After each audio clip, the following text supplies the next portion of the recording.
Hello friends, and welcome to the Mind-Body Mountain, and this guided meditation for a frightened exile part. Have you noticed how some people seem to move through life without fear? They speak up, they know how to relax, and they have a varied life. Meanwhile, you feel often on edge and tend towards people-pleasing. Well, what if fear itself isn't the problem? What if you're not really frightened of going on a trip or asking a friend for help? Instead, the real reason is that you were never taught how to cope, and so fear became your nervous system's default response. It's likely that from a young age, you learned this by watching your caregivers react with alarm to even the smallest challenges in life. How would you even know how to get basic things done without a huge internal flare-up? Many of us were taught how to not cope. We were taught how to be afraid.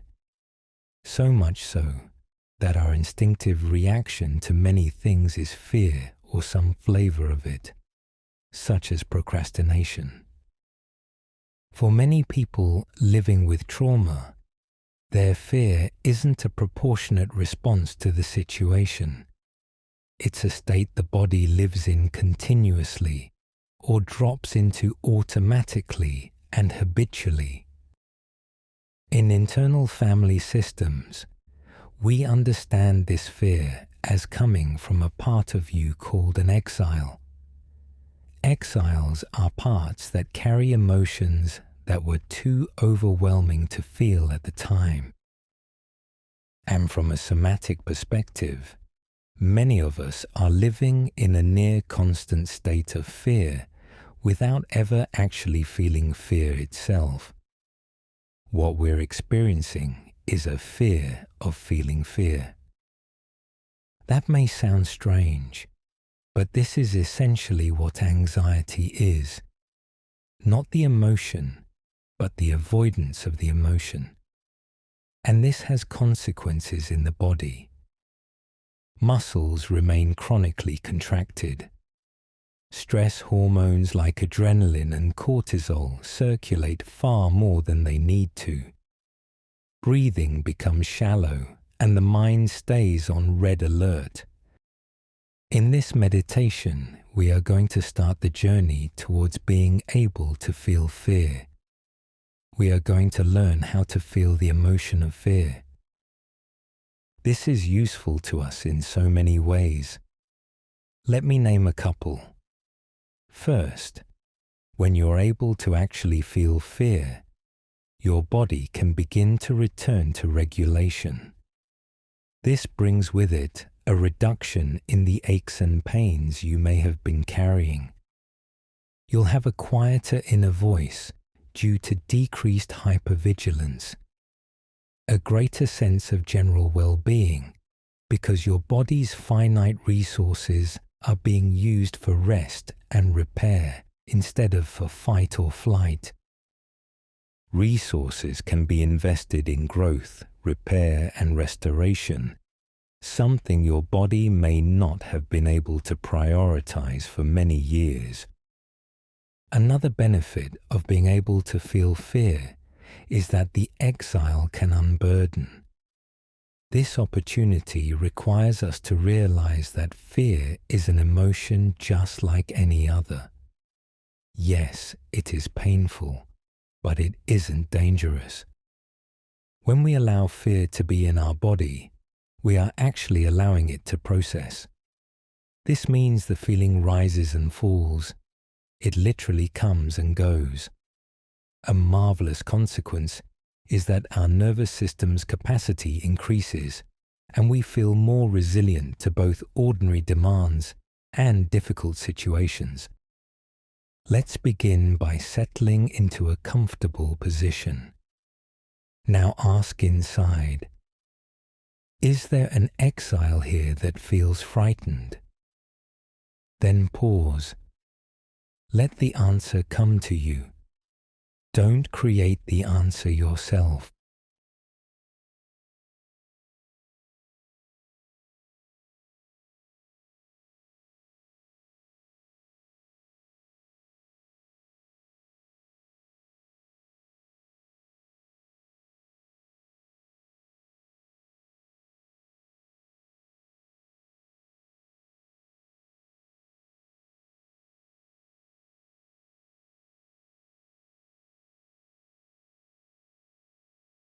Very good. Now notice where this exile lives in your body. Is it in your chest, your tummy, or somewhere else? Just notice, which means just feel. No analysis and no story. Just feel and keep feeling as we continue. You are learning to feel fear. You are realizing that fear feels awful, but it is not dangerous.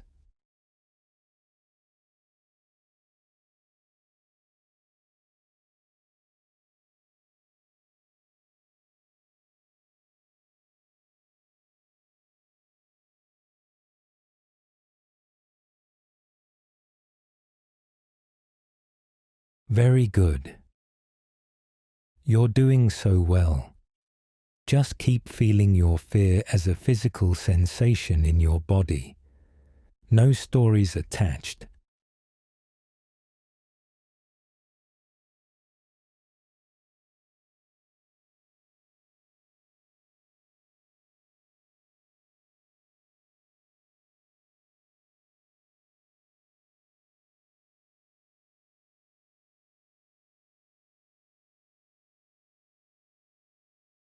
Continue to feel with allowance and neutrality. Feelings can't be figured out or analyzed. You have a feeling to feel, not a problem to solve.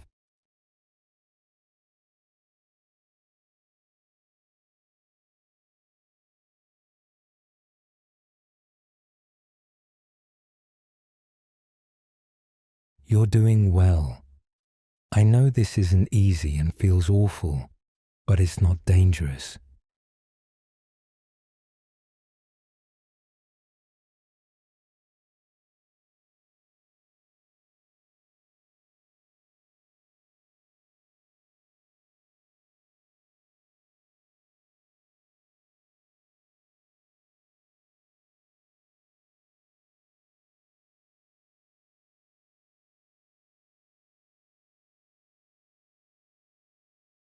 Feeling an emotion is the only way to process to completion. Emotions are literally designed to be expressed in the body, for them to be felt and then to dissipate.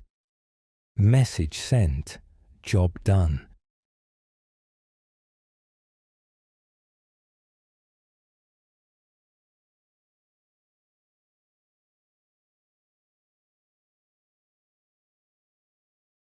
We need to collect thousands of air miles of feeling fear.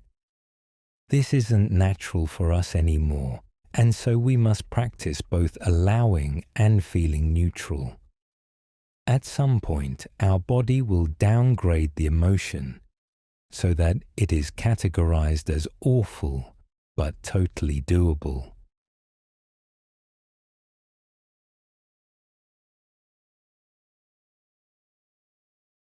Now feel your exile for a moment more. If it makes you more frightened, great. Take this as a golden opportunity to feel the fear with allowance and neutrality.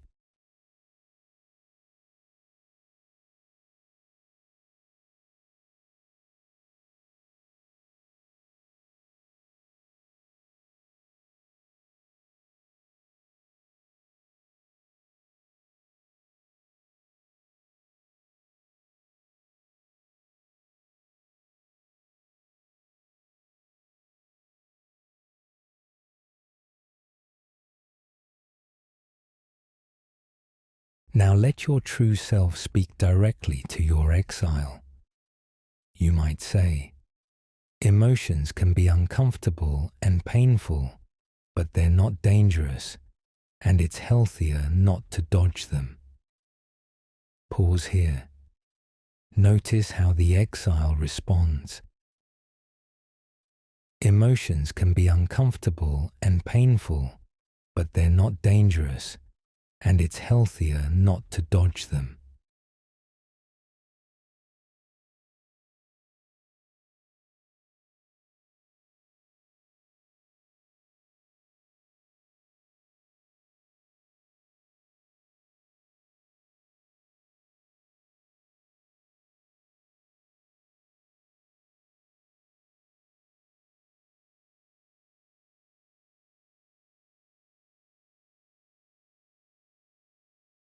you might continue. I'm learning how to feel my feelings. It takes time, but I now know that they rise and then fall. They come and then go. Let that land and listen to your exile. I'm learning how to feel my feelings. It takes time, but I now know that they rise and then fall. They come and then go.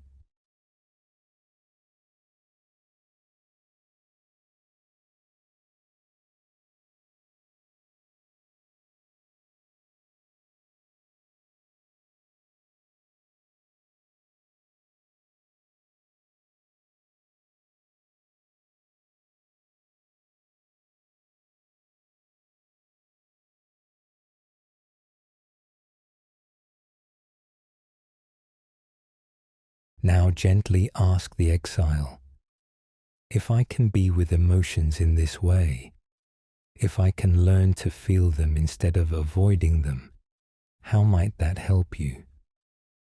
Then listen. If I can be with emotions in this way, if I can learn to feel them instead of avoiding them, how might that help you?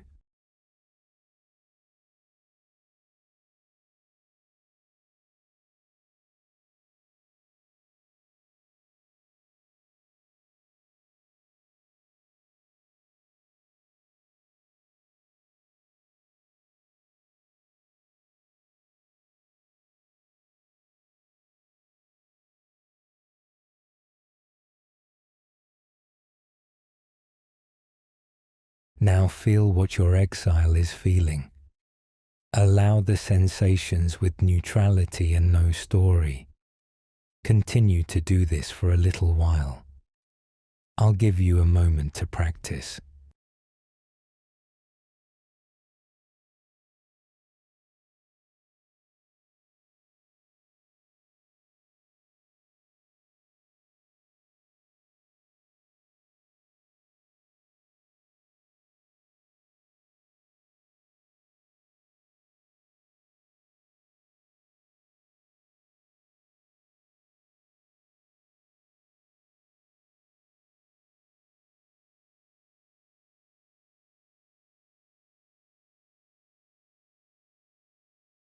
Bring awareness to your breath.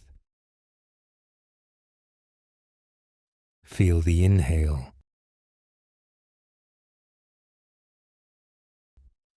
then the exhale.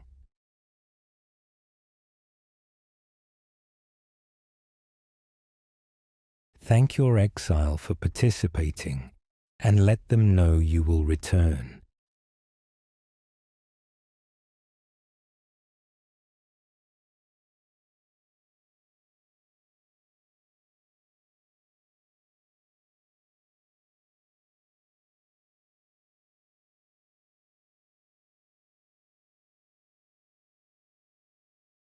Today, you offered your exile understanding without pressure. You also talked to them about a solution to their struggles. Thank you for joining the Mind-Body Mountain for this meditation to help a frightened exile part. To help other people also find this video, please press the like, share and subscribe buttons.